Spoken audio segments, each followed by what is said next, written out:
నమో వెంకటేశాయ. ఆరోగ్య జీవన యోగా కార్యక్రమానికి ఎస్వీబీసీ ప్రేక్షకులందరికీ స్వాగతం.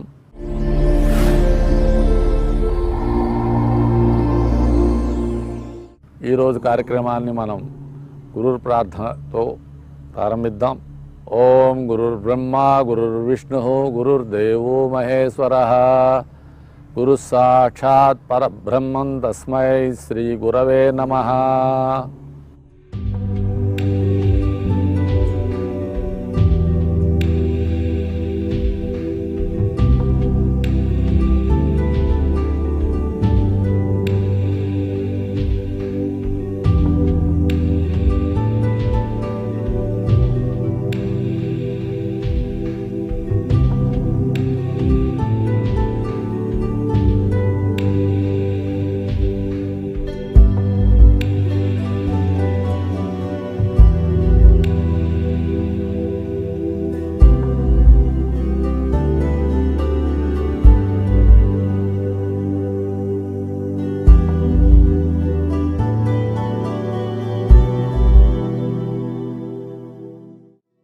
ఆరోగ్య జీవన యోగా కార్యక్రమంలో భాగంగా మనం ప్రతిరోజు యోగాంశంతో పాటు జీవన విధానాన్ని మెరుగుపరిచే ఒక అంశం గురించి తెలియజేసుకుంటాం. ప్రతిరోజు యోగాభ్యాసం చేయడం ద్వారా అంతర్గతంగా శరీరంలో చక్కటి ఆరోగ్యాన్ని ఎటువంటి ఆచరణ ద్వారా పెంపొందించుకోవచ్చు అనే విషయాన్ని మనం తెలుసుకుందాం. యోగాభ్యాసాన్ని ప్రారంభించే ముందు దీన్ని ఎవరు ఆచరించవచ్చు, ఎవరు ఆచరించకూడదు అనేది మనం తెలుసుకోవాలి. యోగాభ్యాసాన్ని 10 సంవత్సరములు పైబడిన వారు ఎవరైనా కూడా ఆచరించవచ్చు. ఉదయాన్నే దీన్ని కాలకృత్యాలు తీర్చుకున్న తర్వాత అభ్యసించాలి. చక్కగా గాలి వెలుతురు ప్రసరించే చోట, ఎటువంటి శబ్దము లేని చోట మనస్సును పూర్తిగా చేస్తున్న యోగ ప్రక్రియ మీద, అంటే అది ఆసనం కావచ్చు, ప్రాణాయామం కావచ్చు, ధ్యానం కావచ్చు, ఏదైనా కావచ్చు, లగ్నం చేసి ప్రశాంత చిత్తంతో ఆచరిస్తే చక్కటి ఫలితాన్ని మనం పొందవచ్చు. మూసి ఉంచిన గదులలో ఏసీలు కింద, ఫ్యాన్ల కింద దీన్ని ఆచరించే కన్నా చక్కగా సూర్యరశ్మి, గాలి ఎక్కువ లభించే చోట ఆచరించటం వలన చక్కటి ఫలితాన్ని పొందవచ్చు. అయితే దీన్ని ఎవరు ఆచరించకూడదు అంటే హార్ట్ ప్రాబ్లమ్స్ ఉన్నవాళ్ళు, స్టంట్లు, యాంజియోప్లాస్టీ లాంటి ఆపరేషన్లకు గురైన వాళ్ళు, న్యూరలాజికల్ ప్రాబ్లమ్స్ ఉన్నవాళ్ళు, గర్భిణీ స్త్రీలు, అలాగే హైడ్రోసిల్ లాంటి ఇబ్బందులు ఉన్నవాళ్ళు, లోపల స్టిచెస్ ఉన్నవాళ్ళు, ఏదైనా ఆపరేషన్ జరిగి స్టిచెస్ ఉన్నవాళ్ళు, యాక్యూట్ హెల్త్ ప్రాబ్లమ్స్ ఉన్నవాళ్ళు, కొన్ని యోగాభ్యాసాలకి ముఖ్యంగా స్ట్రెచెస్ ఎక్కువ ఉండే ఆసనాలు, అలాంటి వాటికి కుంభకం లాంటి యోగ ప్రాణాయామ ప్రక్రియలకి దూరంగా ఉండటం మంచిది. అన్ని వయసుల వారు ఆచరించదగ్గ యోగ ప్రక్రియల్ని మేము ఈ ఆరోగ్య జీవన యోగా కార్యక్రమంలో ప్రతి ఎపిసోడ్లోనూ తెలియజేస్తాము. పైన చెప్పిన శారీరక ఇబ్బందులు గలవారు కూడా చేయగలిగిన కొన్ని యోగ ప్రక్రియలు ఉన్నాయి. అవి వాళ్ళని ఆరోగ్యవంతులుగా చేయగలుగుతాయి. ముందు ముందు మనం చేయబోయే కార్యక్రమాల్లో వాళ్ళు కూడా చక్కగా వాటిని ఎలా ఆచరించవచ్చు అనే విషయాన్ని మేము ఎప్పటికప్పుడు తెలియజేస్తాం. ఈరోజు కార్యక్రమంలో భాగంగా మీకు ధ్యానాసనాలు మేము పరిచయం చేయబోతున్నాం. ధ్యానాసనాలు 4. ప్రథమమైంది పద్మాసనం, సిద్ధాసనం, వజ్రాసనం, స్వస్తికాసనం. ఈ 4 ఆసనాల్లో ఏ ఆసనంలో అయినా ఎంత ఎక్కువ కాలం వీలైతే అంతకాలం కూర్చోగలిగితే మనం ధ్యాన ప్రాణాయామాల్ని అభ్యసించవచ్చు. ఈ 4 ఆసనాల్లో అతి ముఖ్యమైనది పద్మాసనం. సమస్త దేవతలు ఆచరించే ఈ యోగాసన స్థితి యోగాభ్యాసంలో సాధకుడిని అత్యుత్తమ స్థితికి తీసుకెళ్తుందంటంలో ఎటువంటి సందేహం లేదు. అలాగే అమ్మవారికి కూడా పద్మాసన స్థిత అని పేరు. యాస పద్మాసనస్థ విపుల కటితటి శుభ్ర వస్త్రోత్తరీయ గంభీరావర్తనాభిస్థనభరి నమిత శుభ్ర వస్త్రోత్తరీయ మహేంద్ర గణ ఖచితై హేమకుంభై నిత్యం సా పద్మహస్త మమ వసతు గృహే సర్వమాంగళ్యయుక్త అని పేరు. అటువంటి ఈ పద్మాసనం యొక్క గొప్పతనాన్ని తెలుసుకోలేనంత గొప్పది. ఈ పద్మాసనాన్ని మనం ఎలా ఆచరించవచ్చో ఇప్పుడు మా విద్యార్థులు మీకు పరిచయం చేస్తారు. చక్కగా అభ్యసించండి.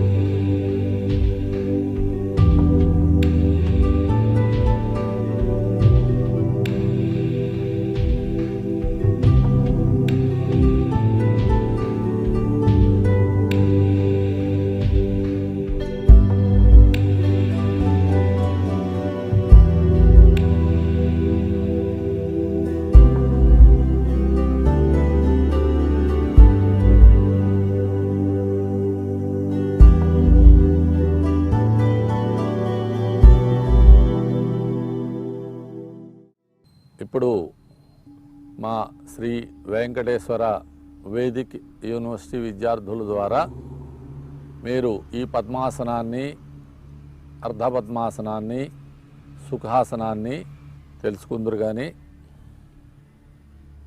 ముందుగా మనం సూర్య నమస్కారాన్ని చేస్తూ ఆ తర్వాత మనం ఈ పద్మాసనాన్ని అభ్యసిద్దాం. సూర్య నమస్కార స్థితి. సమస్థితి.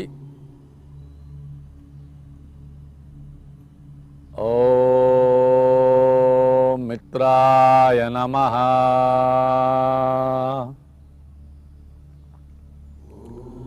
ఓం రవయే నమః.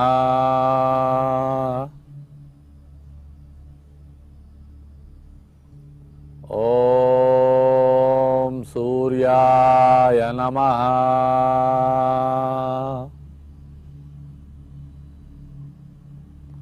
ఓం భానవే నమః.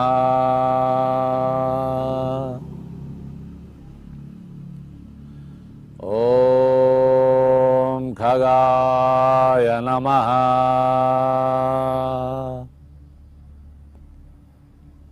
ఓం పూష్ణే నమః.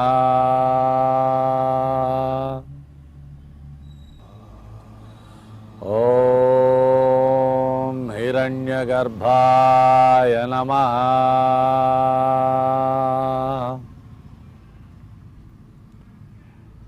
ఓం మరీచయే నమః.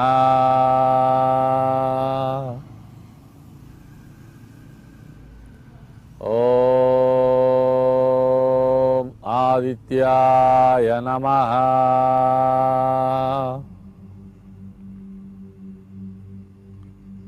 ఓం సవిత్రే నమః.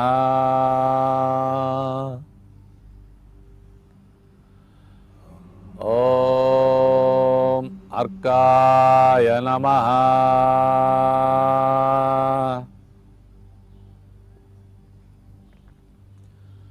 ఓం భాస్కరాయ నమః.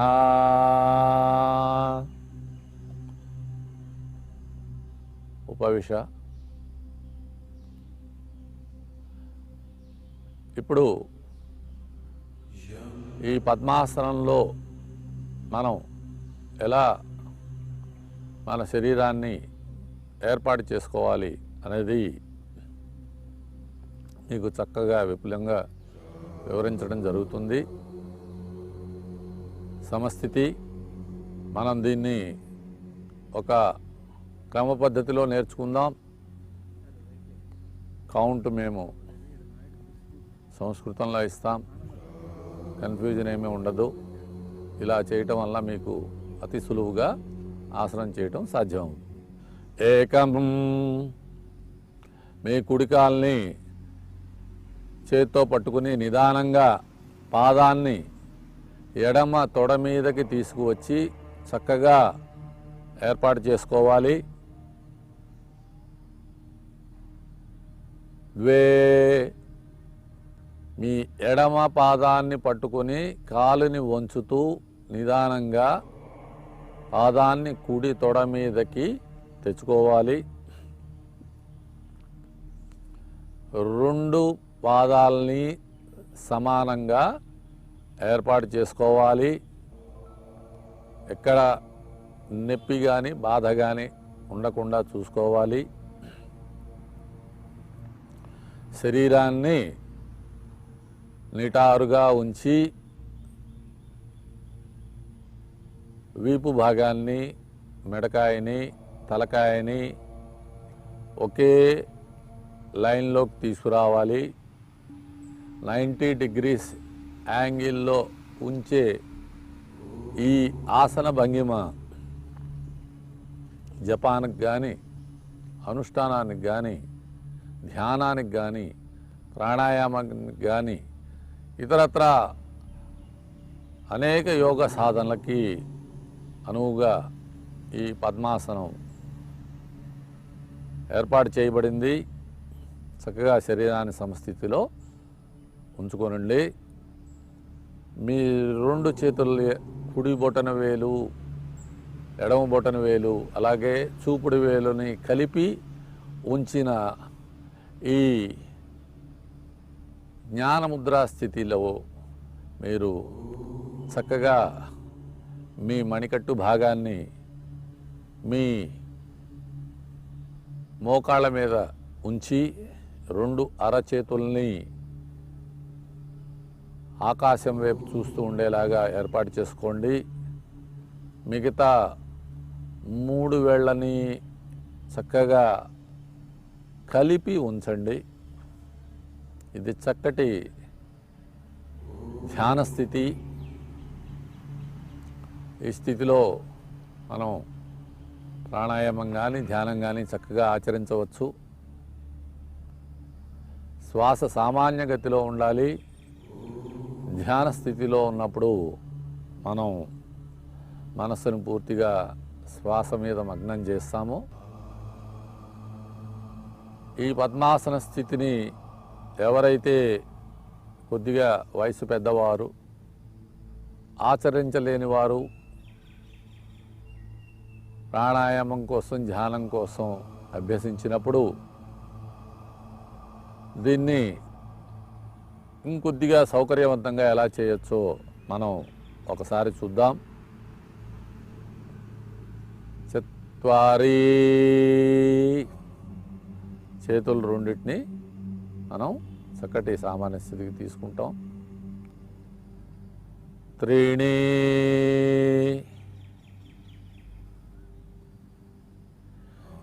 ద్వే, ముందు ఎడమ కాలి పాదాన్ని రిలీజ్ చేసి చక్కగా స్ట్రైట్గా చేసుకోండి. ఏకం,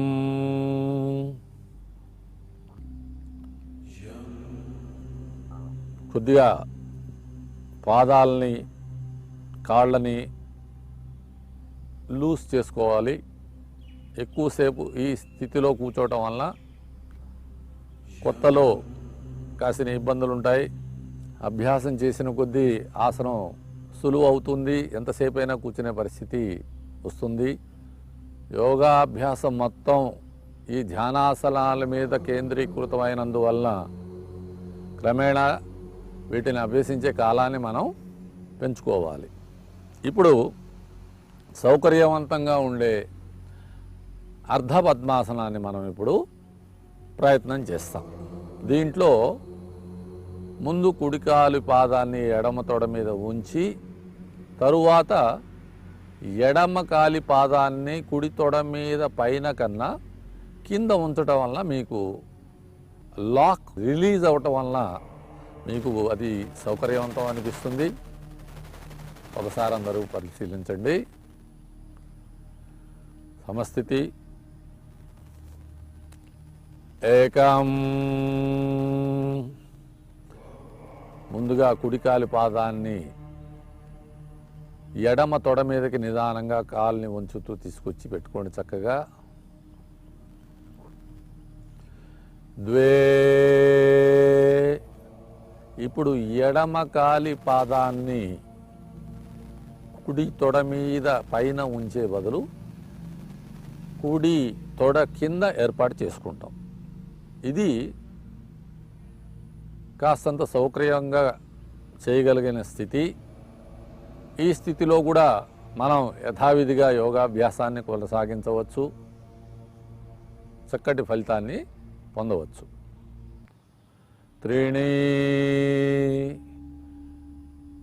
మీ చక్కగా మీ చూపుడు వేలిని బొటన వేలిని కలిపి ఉంచే స్థితిలో మీరు నిదానంగా తీసుకొస్తూ 4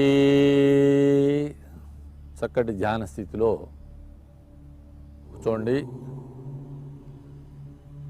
ఈ స్థితిలో కూడా మీరు యోగాభ్యాసం చేయటం వలన మీకు పరిపూర్ణమైన ఫలితం లభిస్తుంది అనటంలో ఎటువంటి సందేహము లేదు.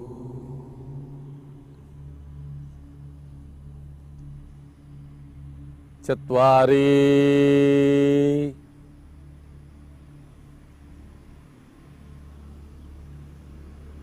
త్రీణి.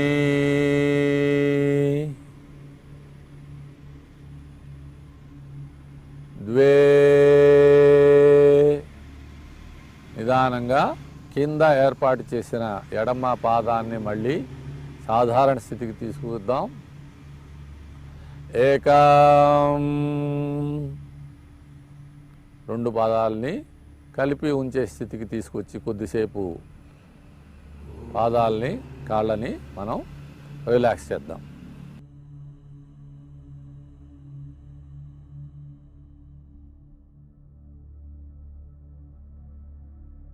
బాగా వయసు పెద్దగా ఉన్నవాళ్ళు ఈ స్థితి కూడా కాస్తంత ఇబ్బంది అనిపించే అవకాశం ఉంది.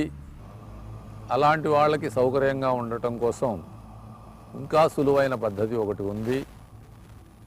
దాని పేరు సుఖాసనం. దీంట్లో 2 పాదాలని తొడ మీద ఉంచే బదులు రెండింటిని కింద ఉంచుతాం. అలా ఉంచటం వలన కూడా మనం పూర్ణమైన ఫలితాన్ని దాదాపుగా పొందవచ్చు. ఒకసారి దీన్ని మనం పరిశీలిద్దాం. సమస్థితి. ఏకం. ముందు కుడికాలి పాదాన్ని వంచి చక్కగా ఎడమ తొడ కింద ఉంచుకోండి. ద్వే. కుడికాలి పాదాన్ని ఎడమ తొడ కింద ఉంచుకోండి.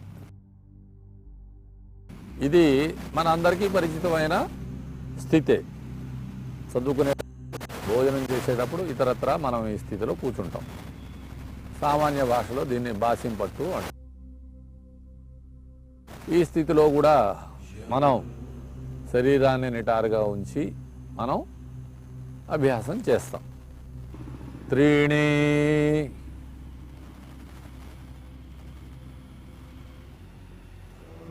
4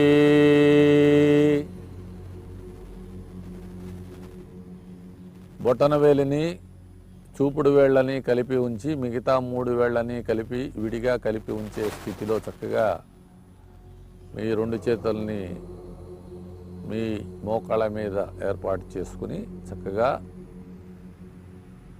వీపుని, మెడకాయని, తలకాయని నిటారుగా ఉంచే స్థితిలో మనం ఈ ఆసనాన్ని అభ్యసించవచ్చు. ఒకటి సౌకర్యవంతమైన స్థితి ఇది.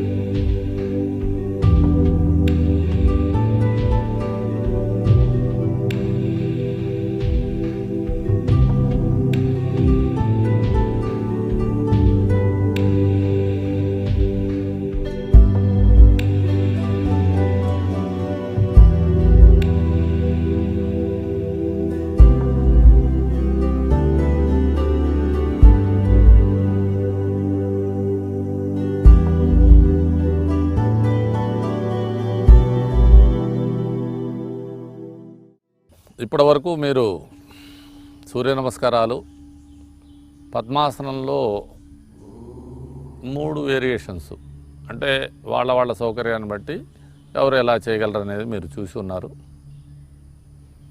అలాగే ధ్యానాసనాల్లో ఇంకా సిద్ధాసనం, వజ్రాసనం, స్వస్తికాసనం, ఈ 4 ప్రధానమైన యోగాసనాలు. మొత్తం యోగశాస్త్రం మొత్తం ఈ 4 ఆసనాల చుట్టూనే ఏర్పడింది. ఎందుకంటే సాధకుడు యోగ సాధనలో అత్యుత్తమ స్థితికి చేరుకోవటానికి ఈ ఆసనాల్లో ఏదో ఒక దాన్ని అభ్యసించడం ద్వారా యోగ సాధనలో భాగంగా మనం దీన్ని ఏదో ఒక ఆసనంలో మనం అడాప్ట్ చేసుకోవచ్చు. కాబట్టి ఇప్పుడు మీకు సిద్ధాసనం, వజ్రాసనం, స్వస్తికాసనం కూడా పరిచయం చేయబోతున్నాం. ఈ ఆసనాల్లో మనం ముఖ్యంగా గమనించవలసింది ఏంటంటే శరీరాన్ని మనం నిటారుగా ఉంచుతున్నాం, ఒక ఫిక్స్డ్ పొజిషన్లో ఉంచుతున్నాం, వీపుని, మెడకాయని, తలకాయని స్ట్రైట్గా ఉంచుతున్నాం. దీన్ని ఇలాగే ఎందుకు చేయాలి? ఎందుకంటే అష్టాంగ మార్గంలో యమ, నియమ, ఆసన, ప్రాణాయామ, ప్రత్యాహార, ధారణ, ధ్యాన, సమాధి అనే ఈ 8 భాగాలుగా ఉన్న యోగ మార్గంలో అత్యున్నత స్థితి సమాధి స్థితి. ఎప్పుడైతే ఆసన ప్రాణాయామాల్లో మనం సాధనలో ముందుకు వెళ్ళి ప్రత్యాహారం అంటే ఇంద్రియాలని లోపలికి మళ్లించి యోగి మనస్సుని నిలిపి ధారణ చేస్తాడో అప్పుడు ధ్యానస్థితి సిద్ధిస్తుంది. ఆ ధ్యానస్థితికి పరాకాష్ఠ స్థితిలో సమాధి స్థితిలోకి యోగి ప్రవేశిస్తాడు. అలా చెయ్యాలి అంటే యోగికి ధ్యానాసనం అవసరం ఉంది. ఏదో ఒక ఆసనాన్ని సిద్ధి పొందటం ద్వారా ఈ అష్టాంగ మార్గాన్ని యోగి పూర్తి చేస్తాడు. కాబట్టి ధ్యానాసనాలన్నీ కూడా వాళ్ళ సౌకర్యాన్ని బట్టి అడాప్ట్ చేసుకోవచ్చు. ఎక్కువగా యోగాసనాలు పద్మాసనంతో సంబంధం కలిగి ఉంటాయి కాబట్టి మీకు ముందుగా పద్మాసనాన్ని పరిచయం చేయడం జరిగింది. అలాగే వాళ్ళ సౌకర్యాన్ని బట్టి యోగులు సిద్ధాసనాన్ని, అలాగే వజ్రాసనాన్ని, స్వస్తికాసనాన్ని కూడా వాళ్ళు ఉపయోగించుకుంటారు.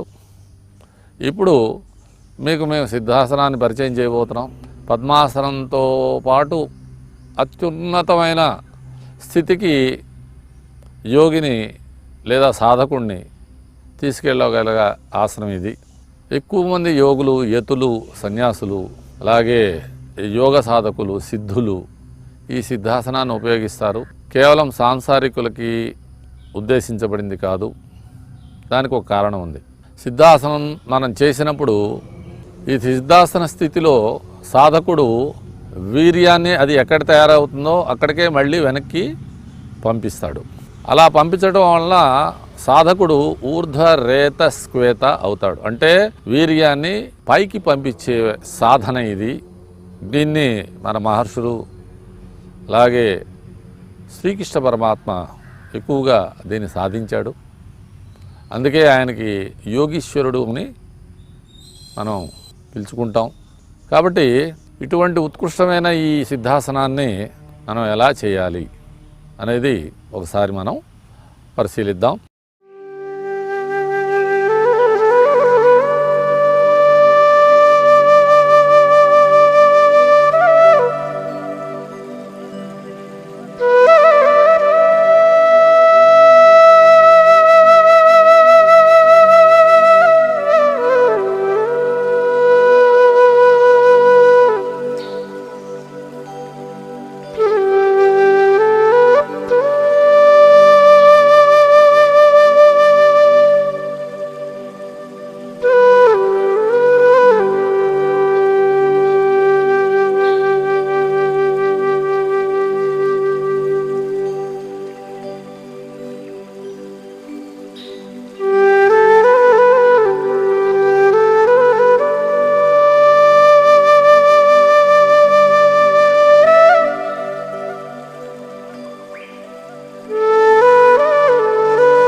సమస్థితి. చక్కగా శరీరాన్ని నిటారుగా ఉంచుకోండి. ఏకం. ముందుగా ఎడమ కాలిని మోకాల దగ్గర మడిచి ఎడమ కాలి మడమని గుదస్థానానికి జననేంద్రియాలకి మధ్యలో ఖాళీ స్థలం ఉంటుంది.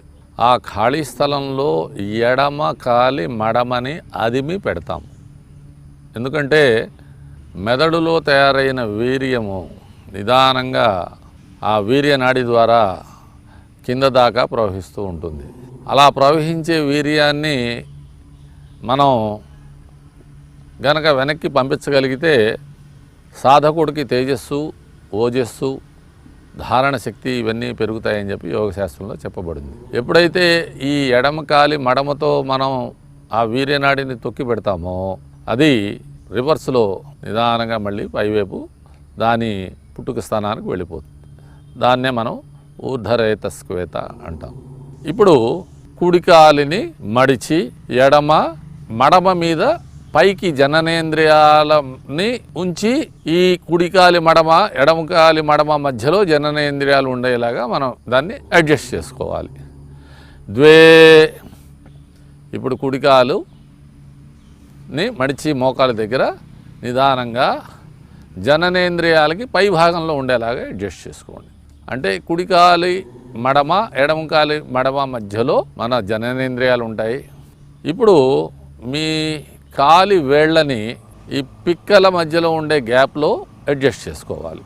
3 4 కాలిని మడిచి చక్కగా మడమలు ఒకదాని మీద ఒకటి వచ్చేలాగా అడ్జస్ట్ చేసుకుని జననేంద్రియాలని మధ్యలో ఉంచి మీ కాలి వేళ్ళని పిక్కల సందుల్లోకి దూర్చి శరీరాన్ని నిటారుగా ఉంచి చక్కగా ధ్యాన స్థితిలో జ్ఞానముద్రలో ఉంచగలిగితే ఈ ఆసనం అతి శీఘ్రగతిన యోగ సిద్ధిని అందిస్తుంది అని చెప్పబడి ఉంది.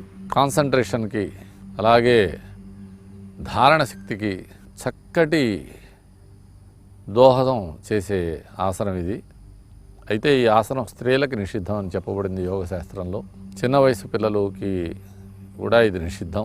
15-16 సంవత్సరాలు దాటిన వాళ్ళంతా కూడా ఈ ఆసనాన్ని అభ్యసించడం వల్ల దీనివల్ల చక్కటి ఫలితాలను పొందవచ్చు. అలాగే మనం తర్వాత వజ్రాసనాన్ని తెలుసుకోబోతున్నాం. ఇప్పుడు సిద్ధాసనం నుంచి మనం ఎలా విరమించాలో తెలుసుకుందాం. 4 నిదానంగా మీ కాలి వేళ్ళని బయటికి తీసి ఉంచుకోండి.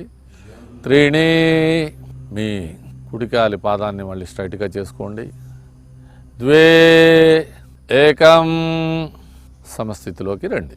పద్మాసనం కన్నా కొద్దిగా సరళమైన ఆసనం, సాధనకి చక్కగా ఉపయోగపడే ఆసనం ఇది. పద్మాసనంలో ఎక్కువసేపు కూర్చోవడం ఇబ్బందిగా ఉన్నవాళ్ళు ఈ ఆసనాన్ని అభ్యసించడం ద్వారా శీఘ్ర ఫలితాన్ని పొందవచ్చు. అలాగే ధ్యానాసనాల్లో మూడవదైన వజ్రాసనం గురించి ఇవాళ తెలుసుకుందాం.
ఆసనం పేరే వజ్ర ఆసనం. సాధకుడిని వజ్రంతో సమానమైన దార్ఢ్యం పొందేలాగా చేయగలిగిన ఆసనం కాబట్టి దీనికి వజ్రాసనం అని పేరు. ఈ ఆసనంలో ఉన్న వైశిష్ట్యం ఏంటంటే భోజనం చేసిన తర్వాత యోగాభ్యాసం నిషిద్ధం. కానీ భోజనం చేసిన వెంటనే కనుక ఈ ఆసనం చేస్తే ఇది ఇచ్చే ఫలితం చాలా అద్భుతంగా ఉంటుంది. దానికి విపులమైన వివరణ నేను ముందు ఎపిసోడ్లో ఇస్తాను. ఈ ఆసనం కనుక ఎవరైనా ధ్యాన స్థితిలో కానీ ఇతరత్ర ఆసన స్థితిలో కానీ దీన్ని మనం ఉపయోగిస్తాం. చక్కగా సాధకుడికి శీఘ్రమైన ఫలితాలను ఇవ్వటంలో ముందుండే ఆసనాల్లో ఇది కూడా ఒకటి. ఇప్పుడు దీన్ని ఎలా చేయవచ్చో ఒకసారి పరిశీలిద్దాం.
సమస్థితి. ఏకం. చక్కగా మీ కుడి కాలిని పట్టుకుని ఉంచండి. ద్వే. కుడి కాలిని మోకాల దగ్గర వంచి చక్కగా వెనక్కి తీసుకెళ్ళి మడమని మీ యొక్క పిరుదులకి తగిలేలాగా ఉంచుకోండి. త్రీణి. శరీరం బరువు మొత్తాన్ని కుడి తొడ మీదకి తెచ్చుకుని మనం చేసేలాగా ముందుగా ఎడమ పిక్కని ఎడమ చేత్తో పట్టుకుని ఉంచుకోవాలి. చత్వారి. ఇప్పుడు వెయిట్ షిఫ్ట్ అంటే మొత్తం శరీరం బరువుని కుడివైపు మళ్ళించి ఎడమ పాదాన్ని వెనక్కి తీసుకెళ్ళి పిరుదులకు తగిలేలాగా ఉంచుకోవాలి. రెండు మడమల మధ్య కూర్చోవాలి. అంటే మడమల పైన కూర్చోకూడదు. మడమల్ని విడదీసి చక్కగా మధ్యలో కూర్చోవాలి. వెనకాల బొట్టన వేళ్ళు కలిపి ఉంచాలి. శరీరాన్ని నిటారుగా ఉంచాలి. ఈ స్థితిలో ధ్యానం అనేది చాలా తక్కువ టైంలో ఎక్కువ శీఘ్ర ఫలితాన్ని ఇచ్చే ధ్యానాసనాల్లో ఇది కూడా ఒకటి. ప్రారంభంలో కొద్దిగా కఠినంగా ఉన్నప్పటికీ కూడా అలవాటుగా చేసుకున్న తర్వాత ఎంతసేపు అయినా ఈ ఆసనాన్ని వేయగలిగిన స్థితి సాధకుడికి వస్తుంది. యోగాసనాల్లో అనేకమైన ఆసనాలు ఈ వజ్రాసనంతో ముడిపడి ఉన్నాయి. ఈ వజ్రాసనం వైశిష్ట్యం ఏంట్రా అంటే మనకి ముఖ్యంగా ఆసియా ఖండంలో ఉండే అందరికీ కూడా మనకి చదువులు కానీ భోజనం కానీ కింద కూర్చుని చేసే అలవాటు మనకి అనూచానంగా అంటే చాలా పూర్వకాలం నుంచి వస్తుంది. ముఖ్యంగా భోజనం చేసేటప్పుడు మనకి కింద కూర్చుని తినటం అలవాటు. ఇప్పటికీ కూడా చాలామంది కింద కూర్చునే తింటారు. విదేశీయుల యొక్క అలవాట్లని మనం అలవాటు చేసుకోవటం వలన మనకి నుంచుని లేదా డైనింగ్ టేబుల్స్ మీద కూర్చుని తినే అలవాటు మనకి ఈ మధ్యకాలంలో అయింది. దానివల్ల అనేక ఆరోగ్యపరమైన సమస్యలు, జీర్ణపరమైన సమస్యలు ఉత్పన్నమయ్యి వాటి ద్వారా ఇంకా గ్యాసు, అలాగే కాన్స్టిపేషన్, మలబద్ధకం ఇలాంటి సమస్యలు వస్తున్నాయి. కింద కూర్చుని తినటం వలన ఉపయోగం ఏంటి? అందరికీ తెలుసు, భోజనం చేసిన వెంటనే కొద్దిగా అందరికీ మత్తుగా అనిపిస్తుంది. అది మనం నిద్ర అనుకుని భోజనం చేసిన వెంటనే పగలు నిద్రపోతాం. దానివల్ల వేరే సమస్యలు వస్తాయి. త్రిగుణాలు ప్రకోపించడం జరుగుతుంది. దానివల్ల శరీరం యొక్క సమతౌల్యత దెబ్బతింటుంది. ఇప్పుడు వజ్రాసనం విషయంకి వస్తే మనం ఎప్పుడైతే కింద కూర్చుని భోజనం చేస్తామో అలా చేసినప్పుడు మన శరీరంలో ప్రవేశించిన ఆహారం త్వరగా జీర్ణం అవటం కోసం శరీరంలో ఉన్న రక్త ప్రసరణని ఎక్కువ భాగం జీర్ణ మండలం వైపు అంటే మన పొట్ట వైపు మళ్ళిస్తుంది. అలా మళ్ళించినప్పుడు ఆ రక్తం పొట్ట వైపు మళ్లించబడి ఆహారం జీర్ణం అవడానికి దోహదం చేస్తుంది. మనం ఎప్పుడైతే నుంచుని తింటామో లేదా డైనింగ్ టేబుల్స్ మీద తింటామో అప్పుడు ఏమి జరుగుతుందంటే ఆ స్థితిలో భూమి ఆకర్షణ శక్తి వలన కిందకి వచ్చిన రక్త ప్రసరణ ఇంకా కిందకి వెళ్ళిపోయి పాదాల దాకా వెళ్ళిపోవడం వలన మనకి ఈ జీర్ణం అనేది జరగటానికి డిలే అయిపోతుంది. మనం ఎప్పుడైతే ఈ బాసిం పట్టు కానీ కింద కూర్చోవటం కానీ లేదా వజ్రాసనంలో కానీ మనం భోజనం చేస్తామో అక్కడ రక్త ప్రసరణ అలాగే ఉంటుంది. లేదా భోజనానంతరం వజ్రాసనం చేయటం వలన అక్కడ కాలుని మనం ఇప్పుడు చూసాము వజ్రాసనంలో 3 మడతలుగా వేసాం, పాదాల దగ్గర మోకాల దగ్గర అలాగే మనం నడుము దగ్గర చక్కగా నిటారుగా ఉంచడం వలన రక్త ప్రసరణ అనేది మన జీర్ణమండలం దగ్గర ఆగిపోతుంది. అప్పుడు అత్యంత వేగవంతంగా తిన్న ఆహారం అరగటానికి ఇది దోహదపడుతుంది. మనందరికీ తెలుసు జపనీస్ ఈ వజ్రాసనంలోనే వాళ్ళ భోజనం చేస్తారు. ఏ స్థాయి వాళ్ళైనా ప్రైమ్ మినిస్టర్ స్థాయి నుంచి సామాన్యుడి స్థితి వరకు అందరూ వాళ్ళు భోజనాన్ని కింద కూర్చునే తింటారు, అలాగే వజ్రాసనంలో కూర్చునే తింటారు. ఇటువంటి చక్కటి అలవాట్లు మన భారతీయులకి మొదటి నుంచి ఉన్నాయి. అయితే జీవన శైలిలో వచ్చిన మార్పుల కారణంగా మనం వీటన్నిటికీ దూరం అవడం వలన చాలా ఆరోగ్యపరమైన సమస్యలు వస్తున్నాయి. ఎవరైనా భోజనం చేసిన వెంటనే ఒక 5 నుంచి 10 నిమిషాల దాకా వాళ్ళ సౌకర్యాన్ని బట్టి ఈ ఆసనాన్ని అభ్యసిస్తే జీర్ణపరమైన సమస్యలన్నింటినీ కూడా మనం పోగొట్టుకోవచ్చు అనటంలో ఎటువంటి సందేహం లేదు. అలాగే ఇప్పుడు వజ్రాసనం నుంచి మనం ఎలాగా మళ్ళీ వెనక్కి రావాలో చూద్దాం. ఏకం ద్వే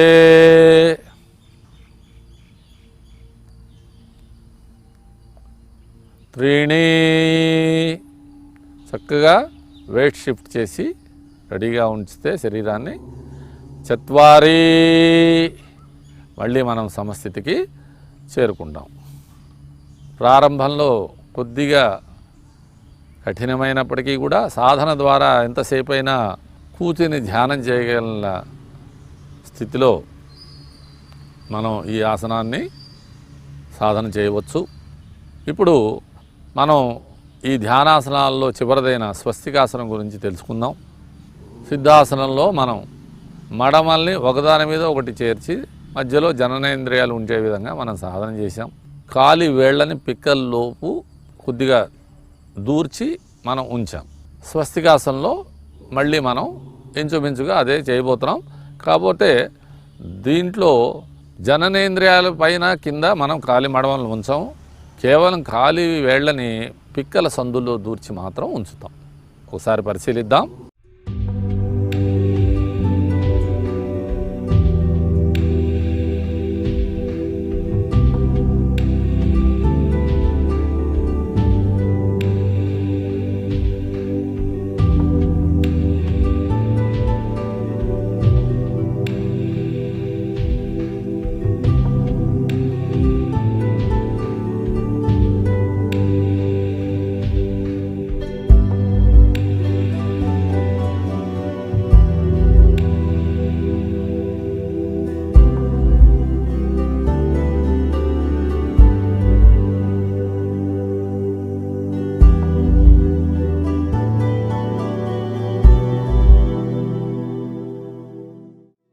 సమస్థితి.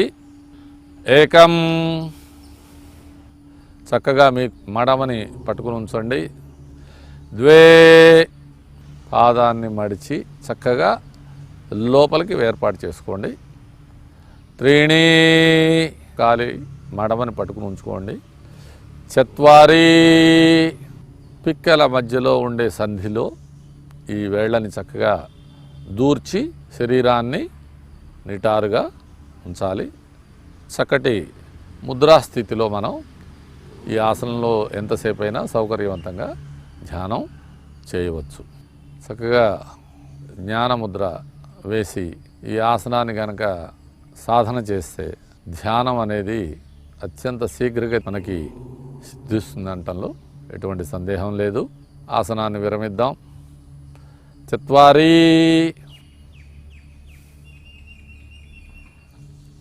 త్రీణి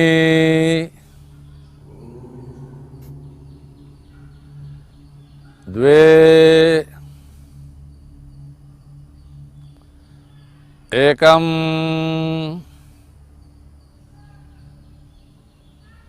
సమస్థితి. ఈ ప్రకారంగా ఈరోజు మీరు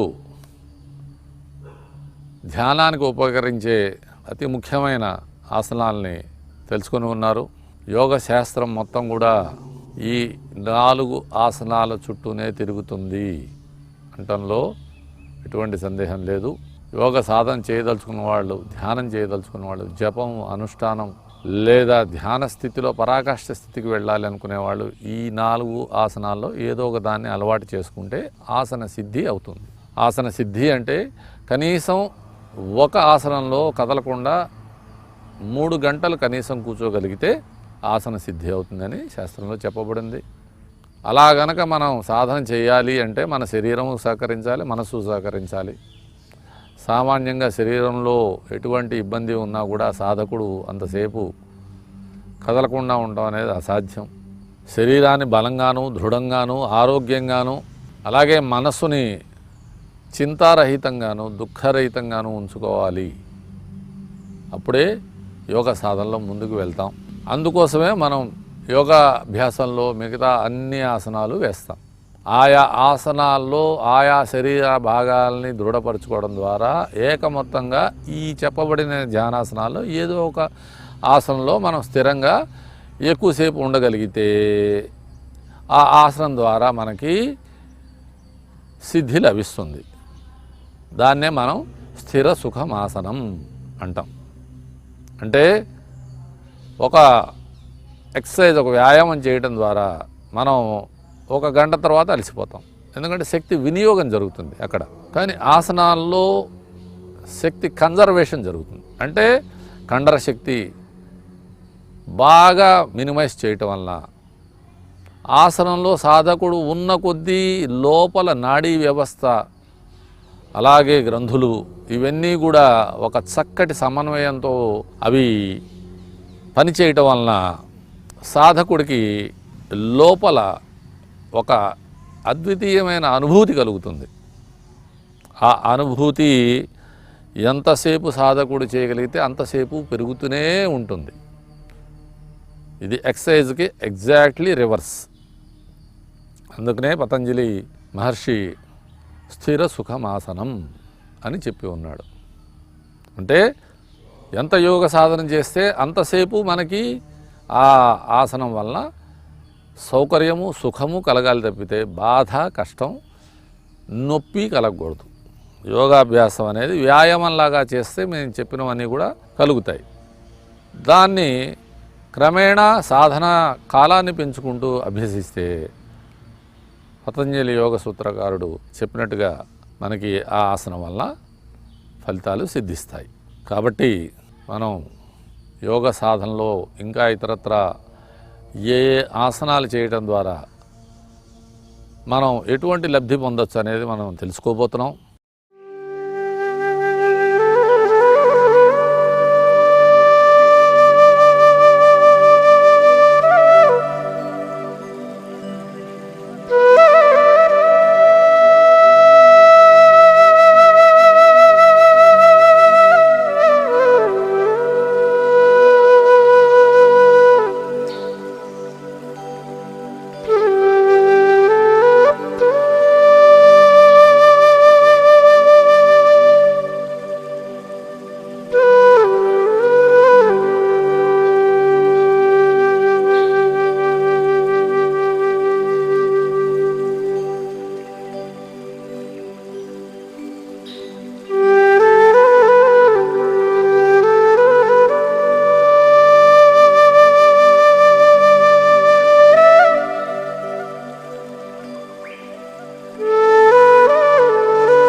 ఆరోగ్య జీవన యోగా అనే ఈ కార్యక్రమంలో భాగంగా మనం ఈరోజు మన జీవన విధానంలో